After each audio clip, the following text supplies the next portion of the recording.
It's Nintendo boy. All right.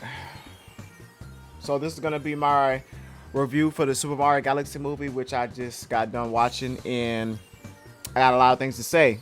All right. So starting off, let's talk about the pacing of the movie because I feel like this is gonna be something that everybody is gonna be talking about. The pacing of the movie is really, really, really quick. It's really fast. Things just go by so fast.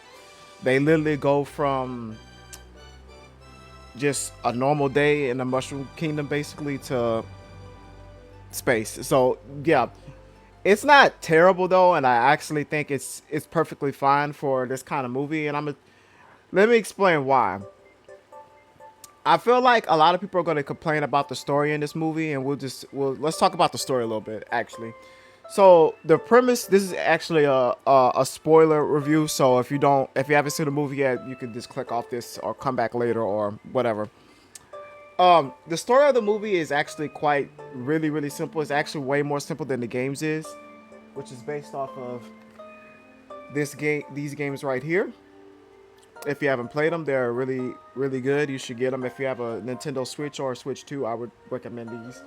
Um, but to keep things nice and short, Rosalina is basically kidnapped by Bowser Jr., who is looking to take over the galaxy, and he kidnaps Rosalina to basically use her as a power source for this basically planet or whatever that he calls. I forgot what he called it, but we're just gonna say it was like some Bowser carnivore, something like that, something along those lines. Again, the movie went by quick. I only watched it one time so far, so forgive me if I just missed some things. It's not gonna be like a super detailed review. I'm just gonna give you my premise of it, and you can call it what you want to call it, and you can go see it if you want to go see it. But anyways, Rosalina gets kidnapped, and one of her Lumas happens to escape after Bowser Jr. Kidnaps Rosalina, and basically the baby Luma ends up finding its way to the Mushroom Kingdom to let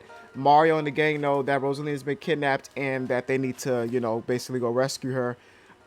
Peach ends up going first, and Mario and the gang end up getting left behind, and they kind of like watch over the Mushroom Kingdom for a little bit while Peach is off on the Galaxy adventure. But shortly afterwards, Mario and them take off.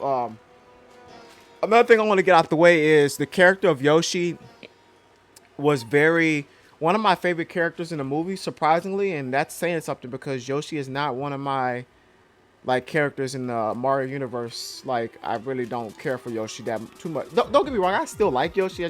That's never like, I don't play him in Smash Brothers like that. I definitely don't play a lot of Yoshi games at all because I find they're way too easy. So I was quite surprised that Yoshi was one of my favorite characters. Surprised that Yoshi was one of my favorite characters in this movie. And another thing, um, I've watched some reviews on this movie before I went and watched it, and a lot of the reviewers were saying some things that I just gotta disagree with. And one of the things I gotta disagree with is a lot of reviewers were saying, "I'm gonna just get this out the way. This is the Yoshi popcorn bucket that you can get if you go watch the movie. They're pretty much sold out, but it might be some places that still have it. It's very nice. I very much recommend it if you just want a souvenir, special movie event. But it's just okay. Back to what I was saying though. I'm getting off track. Some of the things that some of the other reviewers were saying that I have to disagree with is Yoshi and Fox McCloud. If you did not know, I'm pretty sure everybody knows because Nintendo leaked it themselves. No, you can't drink out that's alcohol. One of the things that the reviewers were saying was that Fox and Yoshi did not have prominent roles in the movie and they were just pretty much forgotten. And I have to disagree with that. Yoshi was all over the place in this movie. He was literally there the entire time. And another thing, though, I gotta say that the reviewers were saying that I disagree with is that Fox kind of takes over the movie, and he doesn't. First of all, Fox does not show up until like, keep in mind, I'm a big Fox fan. Fox has been my main in Smash Brothers since Melee. I played all the Smash Brothers games. He's been my main since Melee, and I played Star Fox 64. I'm a big fan of Star Fox, even though I have not played like a lot of his games. Star Fox Assault, Star Fox Zero. I didn't get to those. He's just an underutilized character, so I'm glad he got his moment in this movie. But I just don't know why people were saying that he took over this movie when he clearly didn't. He didn't have any fight scenes. I really thought he was gonna have a fight scene because when I was watching the other reviewers, they were saying that, oh, he takes over the movie and it feels like a Fox movie, and I'm like, where? Because he didn't get any fight scenes. He didn't even use his blaster. Like, I was like, okay, so he's not gonna use. So as a Fox fan, I was really waiting for him to use his blaster or use his reflector. He didn't do the reflector. He did do a barrel roll when he was driving his ship, and that was pretty nice. I was screaming barrel roll in the movie theater, and he did have a couple of moments, but it wasn't enough for me to say he took over the movie. If not, he didn't take over it at all. The only moment I could say where I was like, okay, maybe he did take over a little bit, was there was a moment, it was during like kind of like the end of the movie where they're driving the Comet Observatory to go save Rosalina to the Space Junk Galaxy, because that's where Bowser Jr. and Bowser are in this movie. And at the end of the movie, that's where they're keeping Rosalina, and that's where they have their little planet or whatever. And he did drive the observatory to the Space Junk Galaxy. And I know some people are probably going to say, oh, Mario should have been the one driving it, but Mario's not a pilot. I can understand why they had Fox do that and not Mario. Plus, when they did get to the Space Junk Galaxy, Fox was the one to distract most of the enemies with the ship, while Mario and the gang went inside to go save Rosalina. So that's pretty much why I feel like they had him drive the observatory. And I know some people have said that Fox felt forced in this movie, and I do not feel that way. I really do feel like, not that it was like supernatural, because the way his backstory was that he was on an adventure and then he got sucked into basically some black hole, and then he ended up in Mario's galaxy or whatever, and that's how he ends up being there. But he didn't feel forced. He is a space type character, so it didn't feel like it was forced, honestly, in my opinion. That's just my opinion though. But for the reviewers that were saying that he took over the movie, he did not. Bro did not get any fight scenes. He did not fight Bowser. He did not fight Bowser Jr. He didn't even fight Mario. They kind of had like a moment where Mario first meets him at the Gateway Galaxy, and they kind of like stare at each other like kind of like a little weird, and then they're just like, he's like, oh man, I like this guy. So he did not take over the movie at all, bro. It's just so if you're going into the movie thinking this is a Star Fox movie, it is not. Do not think that. It is pretty much a Mario movie. Mario and Luigi and Yoshi and Peach, surprisingly, are going to be who you're going to spend most of your time with. And while we're on the topic of Peach, let me get into this right quick. So this movie is not big on story like it is in the games. It kind of shortened Rosalina's story a lot more than I didn't expect, honestly. I really expected them to like kind of touch up on Rosalina a lot more, but no, they kind of shortened her story a bit. I'm not gonna go too much into it because I don't want this review to be super long or whatever, but basically Rosalina and Peach are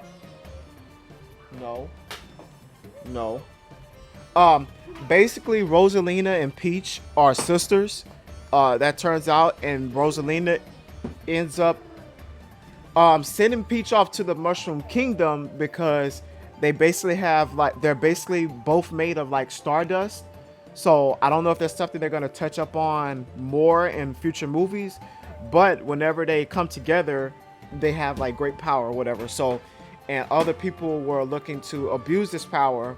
So in order to keep people from basically abusing the power, they had to separate, because obviously together they're more powerful. So when they separated, this is why Rosalina kind of like sends Peach through a warp pipe to the Mushroom Kingdom so that she's basically protected. or whatever. And you know, it actually had its moments where I was actually like, I was like kind of like, you know, emotional. It's actually not that bad of a story. I know a lot of reviewers are gonna think it's rushed, and it is rushed. It is a bit kind of like not all there, but as a Nintendo fan, man, if you play Mario games, you know Mario games are not very super lore deep. They're just simple little stories. They're never, if not, they're not even like simple. They're really just, if not just nothing really. They're just Mario Go Saves Peach. That's really the premise of most Mario games. That's just it. So I thought this was fine. I thought this was fine. I thought the story in this movie was just fine. Background. It's not the biggest thing in the world, but it's actually just fine. But visually, this movie is stunning. The music is not like crazy though. They did have some music moments. It did have some licensed music. I forgot what licensed music it was. Again, I just came from the movie theater, so I'm not gonna be able to just call. But the music was just fine. There was a couple of pieces in there that I kind of recognized. I was like, you know, I'm a big Mario fan, so I'm recognizing some of the music. Mainly the opening theme to Super Mario Galaxy 1. When Bowser Jr. shows up to the Mushroom Kingdom to get his father back, I instantly recognized that, and I got hyped off of that. This movie is loaded with tons of Easter eggs, but I was so like, just like Google Gaga over the movie. I'm probably haven't even caught half of the Easter eggs in the movie or whatever. But there's a lot of Easter eggs in there. I'm gonna have to go back myself and watch some of the Easter eggs. Just a lot of characters got referenced. A lot of one of my favorites was Mr. Game & Watch at the end of the movie. The ending fight scene of the movie is really awesome. Let's talk about the ending right quick, actually. So the ending of the movie, Mario and gang do end up infiltrating the Bowser planet. They split up at one point. Yoshi and Luigi go in one direction. Mario and Peach go in another direction. I believe they kind of cut off Yoshi and Luigi at a point, and we just focused. They focused on Mario and Peach in the ending, where they're going through like this obstacle course to get to Rosalina, and then at some point they do get through the obstacle course, and it was visually stunning. It had this moment where it was going from like 2D back to 3D, and it was really good. Then at some point when they do get through the obstacle course, Bowser and Bowser Jr. show up to stop them, and Mario ends up kind of like sacrificing himself a little bit. He closes the gate, lets Peach go off to save Rosalina, while he's left to fend off Bowser Jr. and Bowser by himself. He did put up somewhat of a fight, but he ended up getting overpowered, and then like last moment, Yoshi and Luigi pop up. You know, they pop up with question blocks.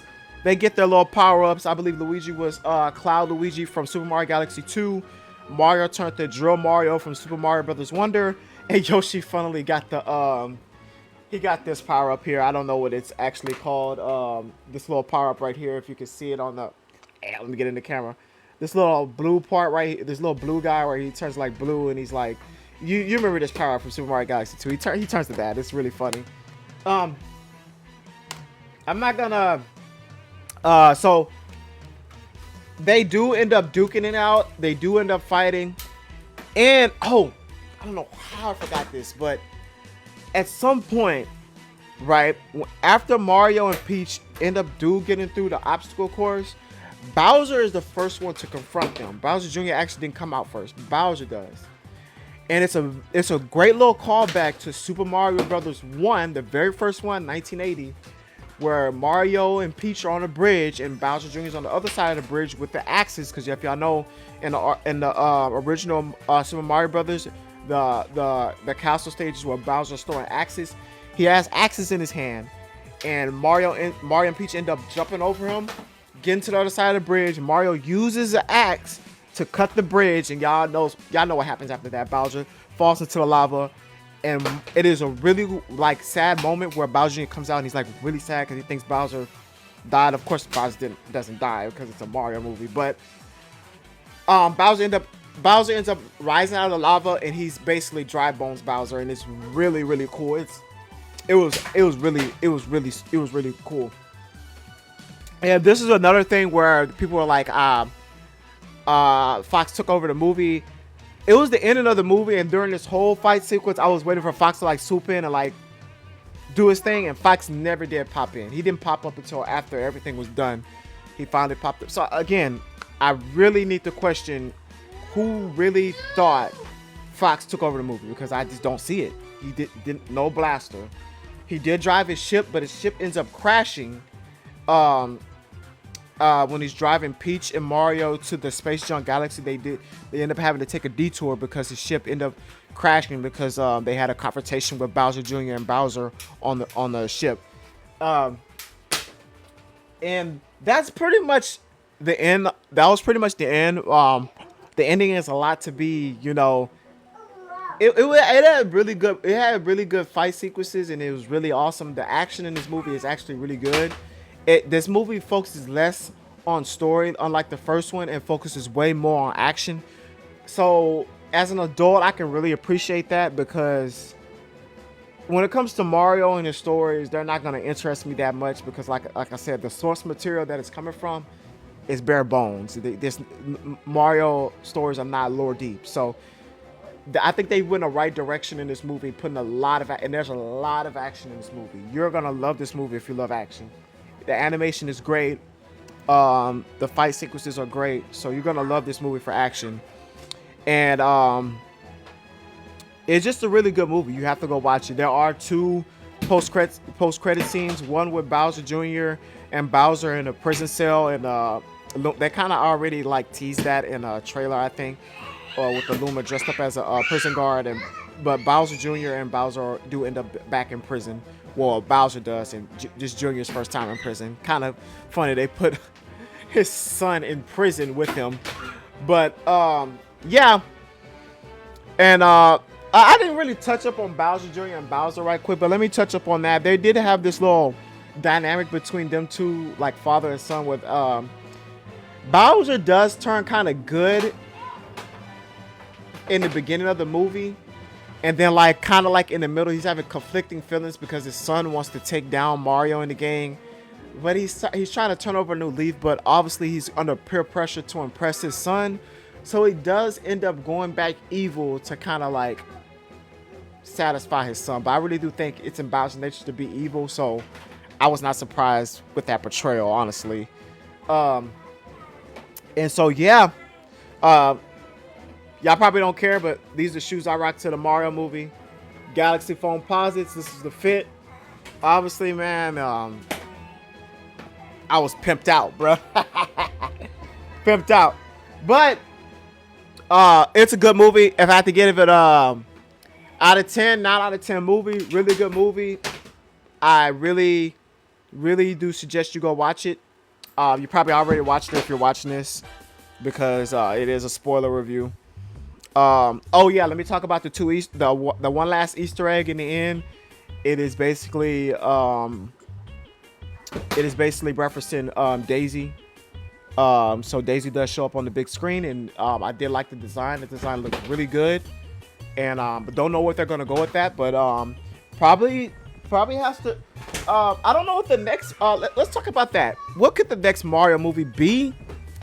And if I had to guess, it's gonna be Daisy focused. And with Mario and with Peach and Rosalina being sisters, I wonder if Daisy is gonna have some sort of relation too, because she is a princess also. But I don't think so, because they did not reference Daisy at all in the movie, not until that very, very, very end. So probably not. So if I had to guess, I don't know. Maybe the next Mario movie would be something original and not based off a particular game, but just something original. I think that would be the best direction, because you've already done Mario Galaxy, which is pretty much the biggest. That's pretty much the biggest game you can kind of like get a story off of. I'm sorry, my son, but that's pretty much the biggest story, the biggest game you can come off of. You can't really go back to Super Mario Sunshine or 64, because those games are just too small compared to Galaxy. So I feel like the best bet is to go with an original thing and not base it off a game. I mean, you can still have references from games, of course, but probably an original story would probably be best for the next Mario movie. And And the first post-credit scene did have Fox. Basically, he gets his ship fixed and he ends up taking off. So I do feel like they pretty much teasing a Star Fox movie, which I think is imminent. They're gonna do a Star Fox movie. There's no way, bro. They're gonna do a Star Fox movie, and I'm pretty excited about that. I did kind of like his little backstory he had in the movie, even though it was really simple. I really do like it. I feel like his action sequences are gonna be really good in his movie, and I cannot wait for a Star Fox based movie. And I don't think we're gonna get another Mario movie like for a while. And here's why. I know a lot of people think that we're gonna get another Mario movie. I do think it's gonna take like 3 or 4 years before we get another Mario movie. And I really do think we're gonna get like a Donkey Kong movie, a Star Fox movie, and you already know that Legend of Zelda movie is on the way. It's already being made by Sony. I really think it's gonna be like 2 or 3 movies before we actually see another Mario movie. And like I said, because they made this is the biggest game you can base you can base a movie off of. There's no until we get another 3D Mario they can like base it off of, or if they go to the original story like I think they are. I think they're just gonna go off an original story. They're gonna just cook something original and not base it off a game. I think it's gonna be a while before we get another Mario movie. I think it's time for Nintendo. I think they're gonna start getting movies out with other characters and try to build up that Mario cinematic universe. Because there's a lot of other IPs who need shine. Pikmin. They did have Pikmin in the movie, so possible Pikmin movie on the way. F-Zero definitely needs it. I feel like Star Fox is such a smart move because, like I said, such an underutilized character. And I feel like this is why Nintendo is in their prime with these movies. It's time to get some of these characters who, like, do not get much spotlight in the games because, let's be honest with ourselves. If you're any kind of Nintendo fan, you know Mario and Zelda, they take over. They take over Nintendo as far as, like, the video games go. Yes, they do have other big franchises. Kirby, Donkey Kong, Metroid, but they're not as big as Mario and Zelda. So I feel like these movies are just a great opportunity for them. A great opportunity for them to get some of these other franchises and make them kind of like, they're never going to be on par with Mario and Zelda, but get them like a little bit more up there. I feel like these movies are really going to help. And I feel like them kind of introducing Star Fox to this Mario movie is kind of like opening the door for people who are enjoying these Mario movies to start saying to start respecting Nintendo and their other franchises that are going to start getting their own movies, because Fox was attached to this Mario movie, but we got to see how much numbers Nintendo is going to pull when these IPs are by themselves. Yes, it's cool to talk about a Donkey Kong spin-off movie and all that, but how would that do by itself with no Mario attached to it at all? How many people would show up to a Donkey Kong movie? How many people would show up to a Star Fox only movie, a Legend of Zelda only movie? You know what I'm saying? Of course people are going to show up to a Legend of Zelda movie, but you get where I'm going. I know a lot of people are saying that there's going to be a Luigi's Mansion movie. I don't think so. There was no reference to it at all in this movie. Maybe I missed something. They did not tease EGAD. There was a lot of people talking about EGAD. There was going to be reference in the movie. EGAD did not get reference at all. So I don't know. I don't really think it's particularly smart to do a Luigi's Mansion right now or anytime soon, because like I said, it's pretty much, in my opinion, you gotta think like a company, and as a company, I think Nintendo is gonna really focus on some other franchises for a little bit before they start putting out more Mario and Luigi stuff. I feel like Mario and Luigi got enough with these first 2 Mario movies. It's time to let these other IPs get some shine, bro. But yeah, let me know what you guys think about the movie in the comment section. And if I had to guess on how much this movie's gonna make, I think it's gonna make close to what the first movie made. It might go $1 billion. It might go $1 billion. It's gonna hit 900 million something probably. It might hit $1 billion though. I don't know. It might hit $1 billion. Like I said, this movie's eye candy. It's eye candy. Kids are gonna love it. My kids loved it. Your kids are gonna love it. It's a really good movie, and I feel like they did the movie right. I feel like, I know a lot of people some people are hating on the movie, but I feel like this movie is way better than the first one. My camera. All right, but my camera cut off, so that means this is the end of this review. Let me know what you thought about the Mario movie. It's Nintendo Boy signing out. Peace.